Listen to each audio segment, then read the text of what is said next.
4-door large family car, a segment that's for the most part died out due to large SUVs, but for what it's worth, given its age, you know, it's overall like that sort of like Ford Mondeo style of car, you know, like a Peugeot 407, 508, that style of car.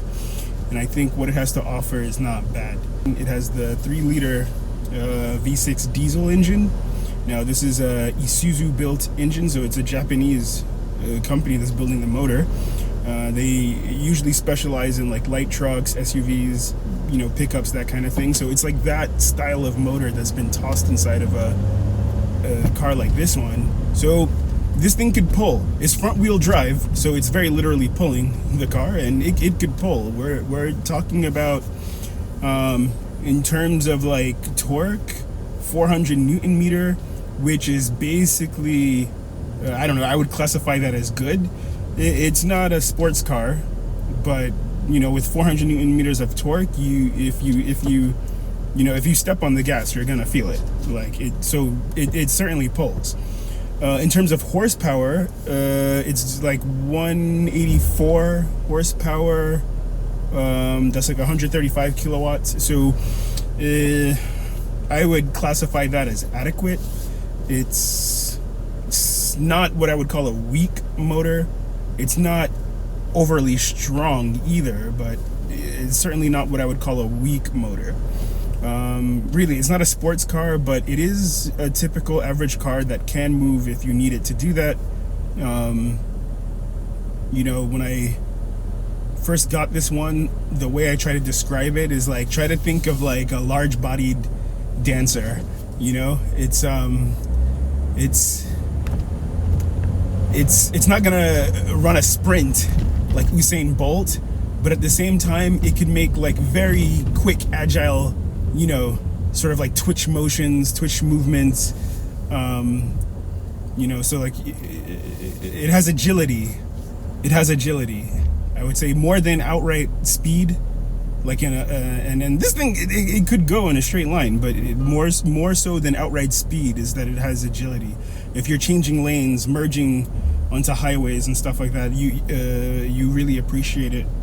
And you also appreciate it for situations where you're going uphill, steep hills, parking garages, stuff like that, where you realize like you have all the power that you need when you need it. But this has just the right amount of power that you never feel like you're lacking. You never find yourself wanting. I don't think it leaves a lot to be desired. I think it hits a sweet spot, to be quite honest, that you know, it's strong enough, or I would even say more than strong enough. I would say it sits somewhere between like adequate, good, and better than good. I do like the way that it drives. I like the way that it handles. You know, I think it does all of that part pretty well, actually. In terms of city driving, it's good for that as well, but I think that this particular car, it shines on the highway. It's really like a sort of highway cruiser. I would say it's comfortable in terms of like the interior, like how does it feel to sit inside? How does it feel overall as a package? I would say it's nice. You know, it feels nice, I would say, overall. I like the dash. It's like that sort of like soft touch. Like I'm gonna guess that it's leatherette, to be quite honest. I don't think a car like this gets like real leather. Even the seats, like, you know, I think it's a leatherette, the human-made leather, vinyl, whatever. Like it has like the leather effect. It looks like leather, but I'm pretty sure it's not leather. Like a car like this, I don't think it gets specified with such nice things like that. But yeah, there's like soft touch plastic all over the place. The center console, like the stack where you have the screens and all of the CD player, DVD, navigation, and all of that stuff, that seems to be pretty plasticky. And you know, it's an old car, it's a used car. There's some buttons that like don't fully work, or you gotta like really mash on them, like jam them really hard. Or in the case of the central dial for the climate control, if you want to go into that deeper menu, you kind of have to hold it for a long while. Now this is a common fault with these, like you will find these in just about any owner's forum. It's a part that people will quickly try to swap out for another one because it's a common failure and typical rough Hungarian roads. But I think the car is pretty good at like isolating a lot of the sound, and you know, for a diesel it's pretty quiet in here, so I can't complain. On the highway, this is a pretty competent car actually. Like right now the speedo shows 110, so we're getting close to the national speed limit. On this particular stretch of the road it's 100, so I ought to slow down a little bit. But really, like what I had mentioned earlier, yeah, this thing does pretty well as like a highway cruiser. It's like pretty competent for that kind of use case, to be quite honest.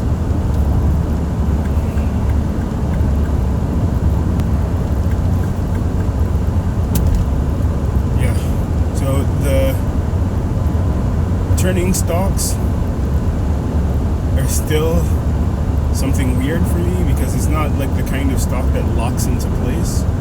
You know, if you want to indicate that you want to turn left or right, you give it a sort of like soft kind of pull, and it will blink 3 times in one direction.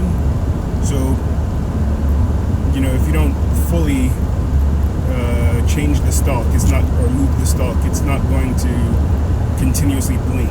So I guess that's useful for like, you know, quick motions or like lane changes and stuff like that. Just give it a little tap and then it'll blink 3 times in whichever direction. If you push it a little harder or like with more intent, then it will blink continuously. So the turning stalks are still a little bit weird for me to get used to. It's not my favorite design. Like, I try my best to get used to it, but it's still not necessarily perfect for me. I wish it was a little different, to be quite honest, but it's fine for what it is. Like, you know, you give it a little press like that, it will blink 3 times.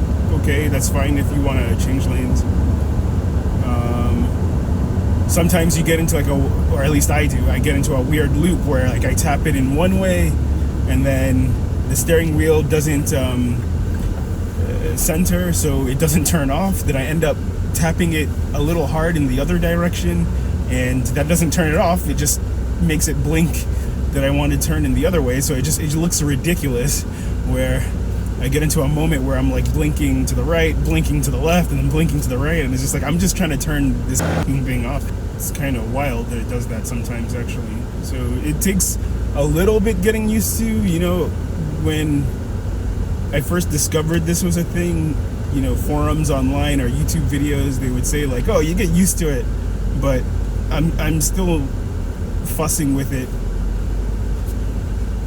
And this is a solid, what, 8 months later after getting into this car, so I feel like you kind of get used to it, but you're still gonna somehow make the mistake that you're in a car with a normal turning indicator or turning stalk, and you're gonna find yourself messing up. It's okay, I guess. Otherwise, on the same turning stalk, there's cruise control. I love that bit. Like, I use that a lot, to be quite honest. I think it's great also because it helps a lot with like consumption. Like, if you're on a good highway run and you know you're going straight for a while and you put on cruise control, you know, the consumption here could get as low as 5 liters per 100 kilometer. And about consumption, on a highway run, if you're on a highway run and you're going with a smooth continuous motion, and you got cruise control on, you could easily get like 5 liters per 100 kilometers with this. Now, in the city, it can get quite high, but you know, I would say my average experience is that if you're also moving continuously, not too much traffic, you're getting 10 liters per 100 kilometers, and that's the mixed figure. Like, the mixed average I have on my trip computer, I reset every month so that I could get a good idea of the average. like if you do that, then you're looking at 10 liters per 100 kilometers, solidly 10 liters per 100 kilometers. Now, if you're in the city and you're doing like stop-go traffic or something like this, where it's like, you've come to a standstill, then this is a thirsty engine. It could get as high as 13, 14 liters per 100 kilometers if you're in that kind of ugly kind of traffic. But honestly, if you keep it moving, the consumption is just lower. But if the turning stock is annoying, what's more annoying is the upkeep and maintenance costs. I'll just throw this out there that I've owned this car for about a year now. It's a used car, it's old, I know, but I've already spent nearly $4,700 on this car, or in the local currency here, 1,650,000 Hungarian forints and counting. Of course, there's things in there that are going to be requirements, as you can see. There's some oil change. There's a lot of examinations, because from 1 week or 1 month to another, there's always something wonky going on with the car, or something is glitching out or just not working right. So it seems to be a situation where when it runs well, and I'm very happy, but it is a situation that also turns into lots of these gremlins and weird problems, whether it be electrical or mechanical or age related, that can also be a bit frustrating as well. Let's just be honest here. So in the time since last year, you can see that I've had an oil change, I've changed all the tires, I've had the rear springs replaced, I had to change the battery because there were some electrical issues, and a new battery was in order because the battery that was in the car was terrible. I had to also get the CIM. This is a module in the steering wheel replaced because all kinds of sensors related to that also weren't working. I had to get the intake manifold replaced. We got one and then swapped out the one that was currently in the car because it was broken or some kind of sensor was not working on it. So we got the intake manifold swapped. A rock had flown at the window and cracked the front windshield, so the windshield had to be replaced. Also, rear stabilizer bars and bushes had to be replaced because there was crazy knocking sound, and it was like thrashing about and making a crashing noise every time you roll over any kind of road surface that's not perfectly smooth. You would hear this kind of sound. Automatic transmission fluid change, because in the car's 17 years of life, I had no record from any of the two past previous owner that the ATF was ever changed. So my better judgment and better wisdom is like, change this now. It was like having weird shifts, and of course now it shifts much smoother. Had MOT done, air filter changed, fuel filter changed.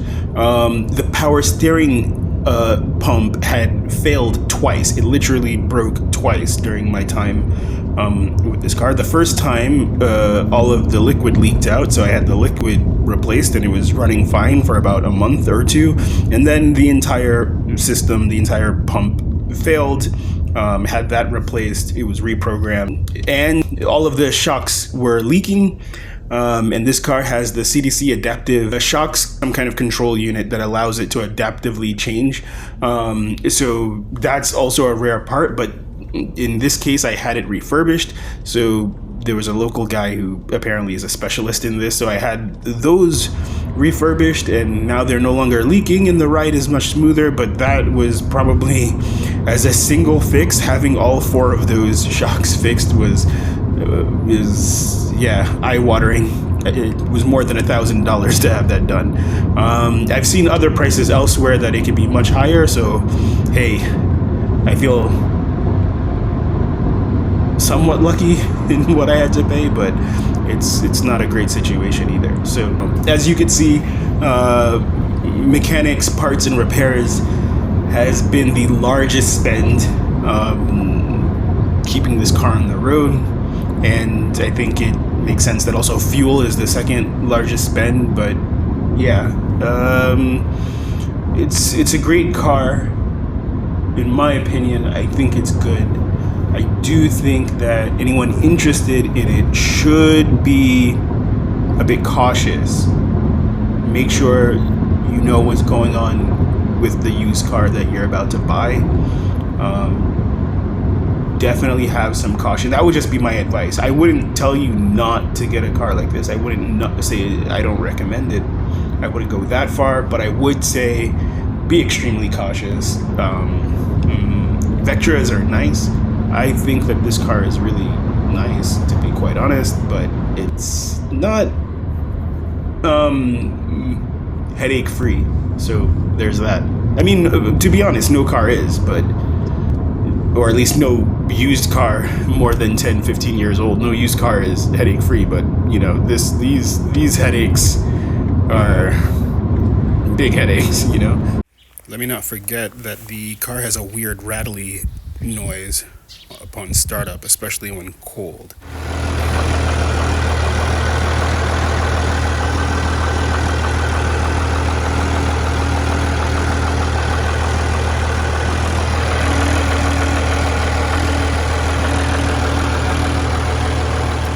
And both me and my mechanic, we suspect that it's probably the injectors causing it, so I'm gonna put a bottle of this inside and see how that goes.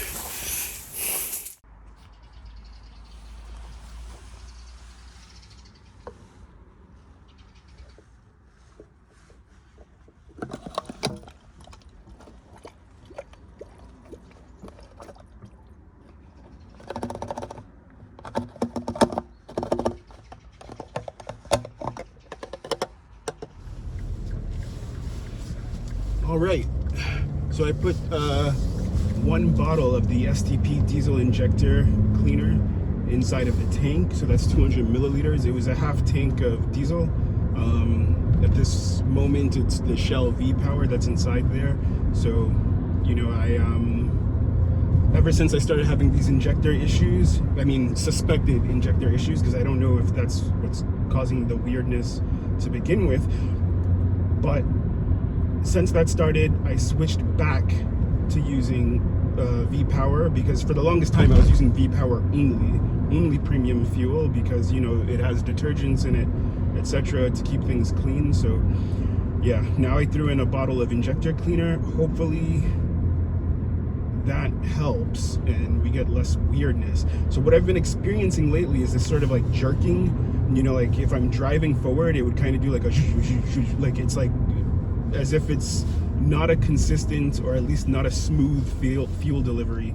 So yeah, that's what I'm trying to fix, or hoping to fix, with putting injector cleaner inside. So let's just see how that goes. I'm gonna throw this onto the highway now.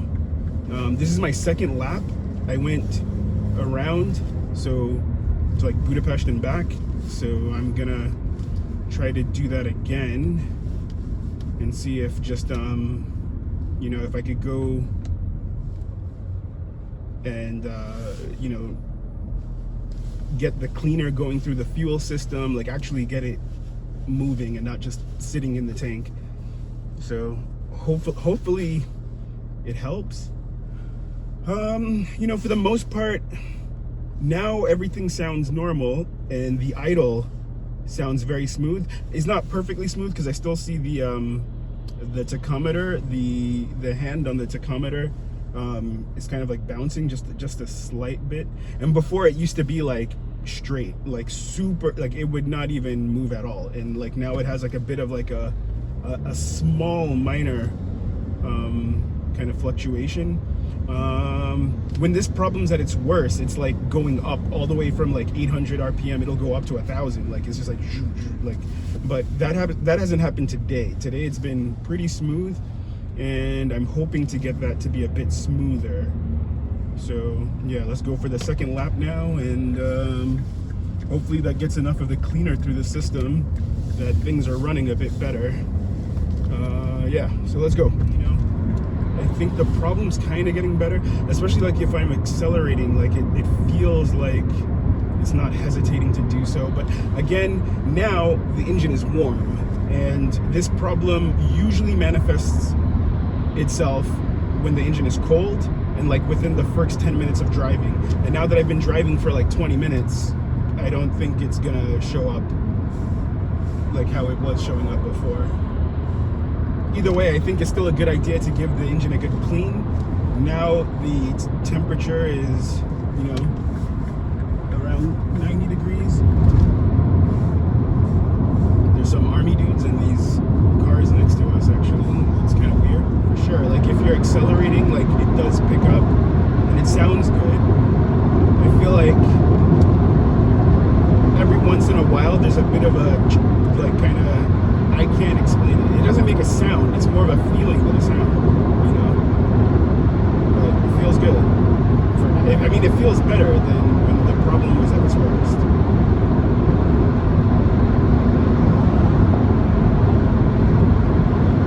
So yeah, we're at like 2,000 RPM. Yeah.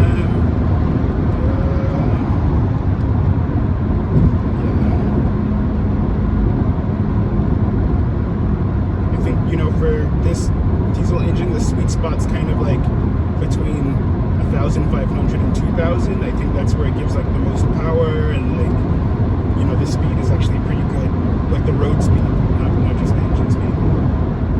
Overall, I think the car moves well, it's driving well. You know, I think a lot of the work that's been done on this car kind of has it feeling, obviously it's not gonna feel like a new car, but like new, if you know what I mean. Like it feels like the repairs that have gone into this were well worth it. So there's that. At this moment, there's no dashboard lights, nothing like that, no engine management light, nothing like that. So, you know, everything's working, and that's kind of like what I was saying before, that, you know, when everything's working, you know, it's quite nice. But this car can also still be headache inducing. It's just, you gotta make sure that everything is working. Otherwise, you're gonna feel a lot of pain. It's a very windy day today, actually. I can feel the wind pressure over the car. Like, it's not the worst thing in the world. You know, like the car has a coefficient drag of 0.28. So I don't think that the fuel injectors are in the worst shape or condition, because the fuel economy is still good. It's still exactly where I expect it to be. And I feel that, like, you know, while I was saying earlier that I suspect that there's a fuel injector issue, usually that will come with like worsened fuel economy, and the fuel economy is exactly where it's supposed to be quite honest. This is a 3-liter V6 diesel, and like, you know, I've done 2 laps around the city, and this is already what, 7 liters per 100 kilometers. So, and that's with like a bunch of idling in between and stuff like this, and then also city driving in the city. It wasn't just highway the entire time. But yeah, that said, like, already I've driven roughly 50 kilometers, and you know, I've used 3.7 liters of fuel. I'm doing 7.77 liters per 100 kilometers. Like, I don't think that that's horrible, and that wouldn't indicate to me like a massive injector problem. You know, I don't know exactly what the issue is that's going on, to be quite honest. So, you know, at least putting the injector cleaner inside there, it won't hurt. It's not the worst thing in the world to do that. You know, even if it does nothing, or you know what I mean. But like I said, there's no dashboard lights, and when you read codes, there's no codes either. So whatever the engine is doing, or whatever this shaking vibration feeling is, like, it's clearly not that big of a problem that it's throwing up any error codes or any dashboard lights. So, you know, it's one of those things that I just kind of get the sense that it's an old car. It's gonna do like weird things every once in a while, and you just kind of have to live with it. Like, you learn to live with it, whether you like it or not. And trust me, I don't like it. The 3-liter diesel definitely has its bonuses. Like, its plus size is that, like, it's very torquey, you know, like lane changes and stuff like that. It feels really, confidence inspiring. Like you never will feel like, oh, this is moving too slowly for me to make a maneuver. It's kind of like you put your foot down, it's doing what you're telling it to do. That's a good thing. That's a damn good thing. Yeah, so I don't know what else to say about this car. It's good. I like it, but it has its issues. That's just the honest truth. But overall, I would say it's pretty damn good. So yeah, that's my opinion on everything there. I think it's a good car overall. I just don't want to leave out this video with the impression that everything's all roses and everything's going perfectly great. So I thought that it was fair that I shared all that. Well, if you have any experiences of your own or any opinions or comments, you could, of course, comment below the video. And, of course, like and subscribe. It'll help out the channel. I think it'll also help the visibility of this video.